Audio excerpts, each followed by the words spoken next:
살면서 한 번쯤 이런 생각을 해보신 적 있으신가요? 나는 지금 내가 원하는 대로 살고 있는 걸까? 아니면 누군가의 기대에 맞춰서 혹은 남들 눈에 이상하게 보이지 않으려고 그렇게 살아온 건 아닐까? 이 질문이 불편하게 느껴지신다면 오늘 이야기가 조금 도움이 될 수도 있습니다. 우리 세대는 나보다 우리를 먼저 배웠습니다. 참는 것이 미덕이었고 튀는 것은 좋지 않았습니다. 내 생각을 앞세우는 것은 이기적인 사람처럼 보이기도 했습니다. 그렇게 수십 년을 살아오다 보면 어느 순간 이상한 감각이 옵니다. 열심히 살았는데 내가 없는 것 같은 느낌. 오늘은 그 이야기를 해보려 합니다. 프리드리히 니체라는 철학자가 있습니다. 어렵고 딱딱한 철학자라는 인상이 있지만 그가 남긴 말 중에는 아주 일상적인 진실을 담은 것들이 많습니다. 그는 이렇게 말했습니다. 당신이 세상에 기여할 수 있는 유일한 길은 당신 자신만이 될 수 있는 방식으로 되는 것이다. 처음 들으면 다소 철학적으로 들립니다. 그런데 천천히 다시 읽어보시면 이 말 안에 아주 실용적인 진실이 들어있습니다. 당신이 세상에 줄 수 있는 가장 값진 것은 남을 흉내낸 당신이 아니라 진짜 당신이라는 것. 우리는 흔히 이렇게 생각합니다. 더 좋은 사람이 되어야 한다고. 더 나은 모습을 보여줘야 한다고. 부족한 걸 채워야 한다고. 그런데 니체는 그 반대를 말하고 있습니다. 더 나은 사람이 되려고 하기 전에 먼저 당신 자신이 되라고. 왜냐하면 당신이 당신 자신일 때만 비로소 당신이 줄 수 있는 것이 생기기 때문입니다. 흉내낸 친절은 금방 들킵니다. 억지로 맞춘 관계는 오래가지 않습니다. 가면을 쓴 채로는 진짜로 연결될 수 없습니다. 한 분이 생각납니다. 68세 남성분이셨습니다. 평생 공무원으로 일하셨고 정년퇴직 후에는 아들 부부와 함께 사셨습니다. 처음엔 괜찮았습니다. 손자도 보고 집안일도 도우면서 나름 역할이 있다고 느끼셨다고 합니다. 그런데 시간이 지나면서 조금씩 불편한 감각이 생겼습니다. 밥상에서 하고 싶은 말이 있어도 참게 되고 손자 교육 방식에 대해 생각이 달라도 꾹 눌렀습니다. 며느리 눈치가 보이고 아들한테도 부담 줄까봐 조심스러웠습니다. 그분은 그 시간을 이렇게 표현하셨습니다. 내가 손님처럼 살고 있더라고요. 내 집도 아닌데 눈치 보듯이. 어느 날 아들이 조용히 물었다고 합니다. 아버지 요즘 왜 그렇게 말이 없냐고. 그분은 그때 처음 깨달으셨다고 합니다. 배려한다고 참은 게 오히려 가족 사이의 거리를 만들고 있었다는 것을. 그 후로 그분은 조금씩 바꾸셨습니다. 하고 싶은 말을 부드럽게 꺼내기 시작했습니다. 손자와 함께 당신이 좋아하는 낚시를 가기 시작했습니다. 당신이 즐기는 것을 당신답게 하기 시작했습니다. 아들이 어느 날 이런 말을 했다고 합니다. 아버지가 좀 더 아버지 같아졌어요. 참는 게 배려가 아닐 수 있습니다. 나를 지우는 것이 사랑이 아닐 수 있습니다. 두 번째 이야기입니다. 64세 여성분이셨습니다. 자식 셋을 키우면서 본인의 취향이라는 걸 생각해 본 적이 없으셨습니다. 뭘 좋아하냐고 물으면 항상 잠깐 멈추셨다고 합니다. 대답이 바로 나오지 않아서. 남편은 무뚝뚝한 분이셨고 대화가 많지 않은 부부였습니다. 그분은 그걸 당연하게 받아들이셨습니다. 원래 오래 살면 그렇게 된다고 생각하셨으니까요. 그러다 우연히 동네 사진 동호회에 나가게 됐습니다. 딸이 강권해서 한 번만 가보자고 해서. 처음엔 카메라를 어떻게 잡는지도 몰랐습니다. 그런데 렌즈를 통해 뭔가를 들여다보는 그 순간이 이상하게 좋았다고 하셨습니다. 꽃을 찍고 골목을 찍고 아침 햇살이 들어오는 창문을 찍었습니다. 그런데 어느 날 모임에서 그분이 찍은 사진을 보고 한 분이 이렇게 말했습니다. 이 사진 뭔가 따뜻해요. 남들이 안 보는 걸 보시는 것 같아요. 그 말 한마디가 그분한테 오랫동안 남았다고 하셨습니다. 내가 보는 방식이, 내가 느끼는 방식이 누군가한테 닿을 수 있구나. 그분은 그때 처음으로 자신이 세상에 줄 수 있는 게 있다는 걸 느끼셨다고 했습니다.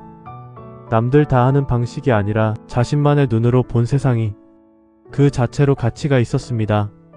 세 번째 이야기입니다. 71세 남성분이었습니다. 젊은 시절부터 성격이 조용하고 말이 많지 않으셨습니다. 그런데 그게 늘 콤플렉스였다고 하셨습니다. 사람들 사이에서 존재감이 없는 것 같고 말 잘하는 사람들이 항상 부러웠다고요. 직장 생활 내내 활달한 동료들을 보며 나도 저래야 하는데 싶었고 억지로 밝게 굴어보려 했지만 항상 어색했다고 하셨습니다. 퇴직 후에 우연히 시작한 게 톡서 모임이었습니다. 거기서도 처음엔 말을 거의 못하셨습니다. 다들 자기 생각을 막힘없이 말하는데 본인은 뭘 말해야 할지 정리가 안 됐다고요. 그런데 모임 진행자가 어느 날 이런 말을 했습니다. 조용한 분들이 보통 더 깊이 생각하세요.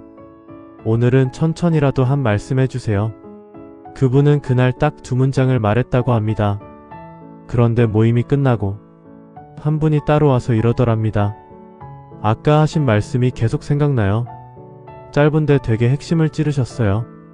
그분은 그 말을 듣고 집에 오는 길에 오래 걸으셨다고 했습니다. 내가 말이 없는 게 단점이 아닐 수도 있겠다고. 이게 그냥 나인 거라고. 말이 많아야 존재감이 있는 게 아닙니다. 자기다운 방식으로 있을 때 비로소 존재감이 생깁니다. 4번째 이야기입니다. 66세 여성분이셨습니다. 남편을 먼저 보내고 5년째 혼자 사시는 분이었습니다. 자식들이 걱정할까봐 항상 괜찮아라고 하셨습니다. 힘들어도 괜찮은 척, 외로워도 씩씩한 척, 강한 엄마여야 한다고 생각하셨습니다. 자식한테 짐이 되면 안 된다고. 그런데 어느 해 추석에 딸이 전화를 하다가 그냥 물었다고 합니다. 엄마 진짜로 어때? 솔직하게. 그분은 그 순간 말문이 막히셨다고 합니다. 솔직하게 라는 말이 낯설었습니다. 잠시 침묵이 흘렀고 그분이 조용히 말씀하셨습니다. 사실 많이 외롭다. 전화기 너머에서 딸이 한동안 아무 말을 못했고 잠시 후 이렇게 말했다고 합니다. 엄마 그 말 해줘서 고마워. 나 다음 주에 내려갈게. 강한 척하는 동안 오히려 연결이 끊어지고 있었습니다. 솔직한 약함이 억지스러운 강함보다 훨씬 가까이 닿습니다. 나다운 모습이 때로는 약한 모습일 수도 있습니다. 그것도 괜찮습니다. 심리학에서 자기일치라는 개념이 있습니다. 내가 생각하는 나, 내가 느끼는 나, 내가 행동하는 나, 이 3가지가 얼마나 일치하느냐를 말합니다. 미국의 심리학자 칼 로저스는 이 자기일치의 정도가 높을수록 사람이 더 건강하고 관계도 더 깊어진다고 했습니다. 반대로 자기일치가 낮은 사람, 즉 속으로 느끼는 것과 겉으로 행동하는 것이 다른 사람은 만성적인 피로감을 느끼고 스스로도 모르는 사이 소진된다고 했습니다. 우리가 흔히 말하는 사는 게 왜 이렇게 힘든지 모르겠다는 감각, 그게 어쩌면 이 불일치에서 오는 것일 수 있습니다. 하고 싶지 않은 말을 계속하고 느끼지 않는 감정을 표현하고 원하지 않는 모습을 유지하는 것. 그게 쌓이면 몸이 먼저 압니다. 니체가 말한 당신 자신이 되라는 것은 단순한 철학적 선언이 아닙니다. 그것은 심리학적으로도 관계적으로도 건강한 삶을 위한 실용적인 조언입니다. 그런데 여기서 한 가지 짚고 넘어가야 합니다. 나답게 산다는 것이 무조건 좋은 것만은 아닙니다. 나답다는 이유로 남에게 상처를 주거나 나답다는 이유로 책임을 외면하는 것은 자기다움이 아닙니다. 그건 그냥 제멋대로인 겁니다. 진짜 자기다움은 타인을 배려하면서도 나를 잃지 않는 것입니다. 맞춰가면서도 내 중심을 유지하는 것. 그 균형이 쉽지 않습니다. 하지만 그 균형을 찾으려는 노력 자체가 이미 나답게 사는 과정입니다. 나를 지키는 게 이기적인 게 아닙니다. 나를 잃는 게 미덕도 아닙니다. 살면서 이런 경험 해보신 적 있으신가요? 뭔가를 하고 싶은데 이 나이에 어울리지 않는다는 생각에 멈춘 적. 하고 싶은 말이 있는데 괜히 분위기 흐린다고 삼킨 적. 내 방식대로 하고 싶은데 남들이 다 저렇게 하니까 하며 따른 적. 그 순간마다 우리는 조금씩 나 자신에게서 멀어집니다. 그리고 어느 순간 돌아보면 나다운 게 뭔지 잘 모르게 됩니다. 그게 오랫동안 쌓이면 삶이 허전해집니다. 이유는 모르겠는데 뭔가 빠진 것 같은 느낌. 그 빠진 것이 바로 자기 자신입니다. 다시 니체의 말로 돌아옵니다. 당신이 세상에 기여할 수 있는 유일한 길은 당신 자신만이 될 수 있는 방식으로 되는 것이다. 이 말을 이렇게 바꿔 읽어보시면 어떨까요? 당신이 당신일 때 비로소 당신이 줄 수 있는 것이 생긴다고. 남을 흉내낸 나는 이미 세상에 있는 것의 복사본입니다. 하지만 진짜 나는 세상에 단 하나뿐입니다. 그 하나뿐인 사람이 자기 방식으로 살아갈 때 그것이 그 자체로 이 세상에 기여하는 일이 됩니다. 거창하지 않아도 됩니다. 대단하지 않아도 됩니다. 내가 좋아하는 방식으로 밥을 짓는 것, 내가 편한 방식으로 대화를 이어가는 것, 내가 느끼는 것을 솔직하게 꺼내는 것. 그런 작고 일상적인 자기다움이 주변 사람들에게 조용히 스며듭니다.